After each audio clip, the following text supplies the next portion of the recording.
2 number Majuli गामिया दिनै 35 बोसोरनि सिगां बे गामियाव गोबां दैबाना आरो बेयाव माखासे दैनि जेंनाजों भुगिनांगौ जादोंमोन। बेखायनो 35 बोसोरनि सिगाङाव जेरै आबै आबौनि समफोराव दिनै दैनि फुजा हामबाय फुजाखौ होबोनाय हिसाबै दिनै जोंनि बे 2 नम्बर माजुलि गामिया गोबां बोसोर जाबाय दैबाना दासिमबो जाफेराखै आरो खहा जाफेराखै। बेखायनो जोङो दिनैनि बे 2024 बोसोरनि दिनै जेठ मासनि 3 थारिखआव जों दिनै बै बोसोरनि होबोबाय थानायखौ नोजोर होनानै दिनै जोङो देग्लाय बोसोरावबो बयबो रायजोआ लोब लोब ओंखारनानै दिनै जोङो बे बोसोरावबो जोङो जेठनि 3 बोसोराव जोङो हामबाय फुजा एबा दैनि फुजाखौ जों होबाय जाहाथे जोंनि 2 नम्बर माजुलि गामिया जाहाथे अराय सम लोमजानाय साजानाय एबा खेथि आबाद मावनाय समाव दै बायदिसिना नांगौ समाव जोंखौ खहा जाया एबा नांगौ बायदियाव जोंखौ मदद होयो। दैनि फुजा जों बेखौनो दिनै जोंनि गामिया दैनि फुजा हिसाबै जों दिनै बयबो लोब लोब ओंखारनानै दिनै नैबे जोंनि सेसाफानि गामियाव सानजा थानाय दैमायाव जोङो दिनै बयबो लैहोर लैहोर फैनानै मोजाङै मोजां जोङो होफैबाय। जेठ मास 3 थारिखआव बुङाखै जेठ मासनि 3 थारिखआव जों गाजा गोमजायै बयबो होफैनानै दिनै जोङो मोनसे मोजां आदर्श आरो मोनसे मोजां सोदोमस्रि जोंनि गामिखौ आं बयखौबो आंनि गोरा गाहाय आरो थागिबि गामिनि रायजो राजाखौ आंनि गोसो गोरबोजों बरायनानै दिनैनि बे फुजायाव बयखौबो लोब लोब फैनानै बाहागो लाफैनायखौ आं गोसो गोरबोजों बरायबाय आरो गोसो गोजोननानै दिनैनि बे फुजाया मोजाङै मोजां बारलांबाय आरो फैबाय थानाय बोसोराव आबादारि मावगिरि आरो दैज्लां बोथोराव जायफोर आबादारि बिथां आइ आफा बिदा फंबायमोननो नांगौ बायदि दै आरो फैबाय थानाय बे समफोराव जाहाथे जोंनि गथ' गथाय आइ आफामोनहा जाहाथे बेमार आजार जाया बेखायनो जोङो दिनै बोहैबाय थानाय दै आइ गंगाखौ बा आइ गंगा देबिनि मुङाव दिनै जोंनि 2 नम्बर माजुलिया नैबे सोनाबहा थानाय जों रायजोआनो फैनानै दिनै जाहाथे जोंनि माजुलिया अराय सम मोजाङै मोजां थायो रावहाबो आरो दैलो बहाबा थांनायफ्राव दै गाथोन गाहैनायाव जेबो खहा जाया। बेखायनो जों दिनै गंगा देबि आरो बायदि बायदि इसोरनि मुङाव बे रायजोआ 2 नम्बर रायजोआ बे दैसायाव बयबो फैनानै बयबो गोसो गोथारै फैनानै आरो बे फुजायाव बयबो फैनानै जोङो आं गामिनि नेहाथारि जानानै आंखौ मदद होफैबाय बेनि थाखाय आं बयखौबो गामिनिखौ गिबियाव बयखौबो आंनि गोसो गोरबोनिफ्राय बरायनाय आरो अननाय जासिबाय आरो जायफोर आंखौ दिनै बे भिडिअ लानाय बिथांमोननिसिम आंनि गोसो गोरबोखौ गोजोननाय थाबाय फंबायनि दा गुबुन गुबुन गामिया गुबुन गुबुन थारिखआव लायो जों बेखौ मिथिगौ सोरबा 1 थारिखआव लायो 2 थारिखआव लायो 3 थारिखआव लायो सोरबा 6 बिदियाव लायो खिन्थु जों आं 6 थारिखनि इथिं बारनानै आं खोनाफेराखै जोंहा गोदो आजि 35 बोसोर जाबाय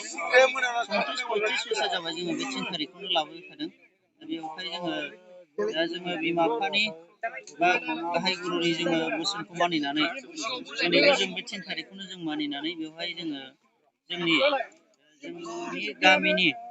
रैखानि थाखाय जोङो दैनि रैखानि थाखाय जोङो बिमा गंगा आरो जोङो बे माबाखौ हामबाय फुजाखौ जोङो होनाय जायो बाखि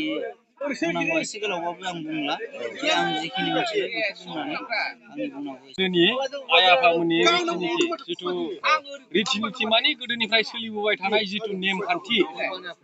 बे नेमखान्थिजों सोलिबोयै दिनै जों फैयै फैयै जों नुबोबाय गोदो जों उन्दैनिफ्राय मिथिबोदों हामबाय फुजा मानि मा हामबाय फुजाखौ जों उनाव बुजिबाय जे हामबाय फुजा मानि बोसोराव जोंनि जि धोरोमजों जों मानिनानै फालिनानै जि गोसोजों जोङो गनायनानै जि फुजाखौ होनानै जों जि फल फिथाइखौ जों मोनजाबोदों बे फिथाइखौ जों आइ आफानिफ्राय लाखिनानै जों बे फुजाखौ होनाय मोनसे जि नेम बेखौनो जोङो हामबाय फुजा होनना लाखिदों। हामबाय फुजा माने बिहेखे बेनो जोङो मथा मथि दै सारा खाथियाव थानाय जोङो थागिबि सुबुं बुंनो थाङोबा जोङो दैनि गेजेराव ओरैबो दै जों दैनि दिपआव थानाय माने मोनसे गामिनि सुबुं बे हिसाबै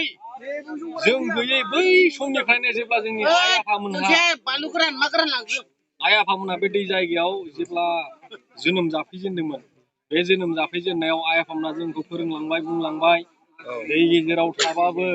दै रुगुङाव थाबाबो आइ आफा इसोर गोदोनि जि नेमखान्थि बेखौ लानानै नोंसोरो फुजा फाथालि जा गोदोनि नेम दं बेखौ होनानै संसार जायोबा नोंसोरखौ दैया जेब्लायबो नाख्रेबा जेब्लायबो नोंसोरनि खेथि बाथि खहा खालामा बेफोरबायदिखौ जोङो मिन्थिनानै दिनै जोङो बै आइ आफामोननि बा आबै आबौ आजै आजौमोन जि नेमखान्थि बेखौ लानानै जोङो दिनैसिम जों फुजा फाथालि होबाय थादों। माजुलि एरिया होनोबा माजुलि एरिया बहुत गिदिर खिन्थु किसुमान माजुलियाव बेबायदि जोंनि हामबाय फुजाखौ होआ खिन्थु जोङो सिगाङाव दंमोन जोंहा 2 नम्बर 3 नम्बर माजुलि गामि मोननै बे गामि मोननैनिफ्राय होयै दिनै 34 इयार्स 30 बोसोर जाबाय जों बे फुजाखौ होनाया बै समनिफ्राय होयै होनानै जोंहा माने फोथायनाय दं जोङो माने मिन्थिनाय मोनदांनाय दं बै जेब्लाखि जोङो हामबाय फुजा आइ बिमा गंगा देबि फुजा सेसाफानि दैजों जों जेब्ला बे फुजाखौ होदों बै समनिफ्राय जोंनि गामिया मोनसेबो खहा जायाखै जादोंब्लाबो एसे एनै खिन्थु जानांगौ बायदिसिम जों जानायखौ जों नुवाखै लोमजानाय साजानाय खिनाय गोदौनाय बायदिसिना बेमार आजारनिफ्राय जों रैखाथि मोननो हाबाय थादों। दा जोङो बेफोरबायदिखौ जोङो बिथा बोनानै बा जों बेफोरबायदिखौ नुहुरनानै नायसननानै जों दिनैनिफ्राय जोंनि गिदिरा गोमालांदोंबाबो जोंनिफ्राय मा होनगोन मिडियामनि मानसिफ्रा गोमालांदोंबाबो जोङो उन्दै मानसिनि सुबुंफ्रा जोंखौ बावालासिनो जोंनि गोदोनि आइ आफा आजै आजौमोननि जों बे मावनायखौ बा बिथिंनि दिन्थिलांनाय माबाखौ सभाखौ नायनानै जों मावबाय थादों आरो दिनै आं बिराद मोजां ओरैबायदि मोनसे नुथाय नुदों बै समाव जोङो मावनायाव जेरैबायदि नुदों जों दिनै जानागुरु नङा जों मेनागुरुसो थेवब्लाबो जोंनि फुजा फाथालिया ओरैबायदि मोजां जालांदों आं सानदों जोंनि बेखिनि फुजाजों जोंनिफ्राय बे खाथि खालानि जेसेबांखिनि जाबायदि सुबिदा मोननांगौ बेमार आजार रैखाथि मोननांगौ आइ बिमा गंगा देबि खैना सान्थिया जोंनो होनांगौ बायदि होलांखाबाय बेबायदिजोंनो जोङो बे बोसोराव होनाय जेठ मासनि 3 थारिख बोसोरै जों होयो बे फुजाखौ जोङो जाफुंसार होनो हायो। दिनै जों मानो जाफुंसार होनो हायासै जोङो मेन नैबे जाबाय जोंहा आफा गणेशनि बे फुजा जों मिथिगौ आफा गणेशनो जों मानो थाखाय फुजाखौ फास होनांगौ शास्त्रआव दं सिरियालाव दं ओमफ्राय मोनसे समाव माबा मोनसे बे आइ आफामोननि जेनेबा आइ आफामोननि नों हमदो ब्रह्मा विष्णु महेश्वर दुर्गा कालि अनेक जेन'बा आरो बेफोरबायदि गोदो सृष्टियाव जेन'बा माबा मोनसे खाल जाबायमोन माबा मोनसे बासायनो हायि बायदि अबस्था जाबायमोन बेयाव जोंहा आफा गणेशआ बै समाव माने बै आइ आफामोनखौ बासायदों आरो बिनि थाखायनो बिनि देरसिन गिदिर आइ आफामोनहा आफा गणेशखौ बुंबाय जे जों जायनि सिगां नों फिसा मोनजागोन ओंखायनो जोङो दिनै हामबा फुजायावबो बे नेमखौनो लादों आफा गणेशनो जों दिनै प्रथम बे फुजा बिनिफ्राय जेठ मासनि 10 थारिखआव जों बे नेमखौनो लाखिदों बिनिफ्राय ओरै मानिनानै 18 थालि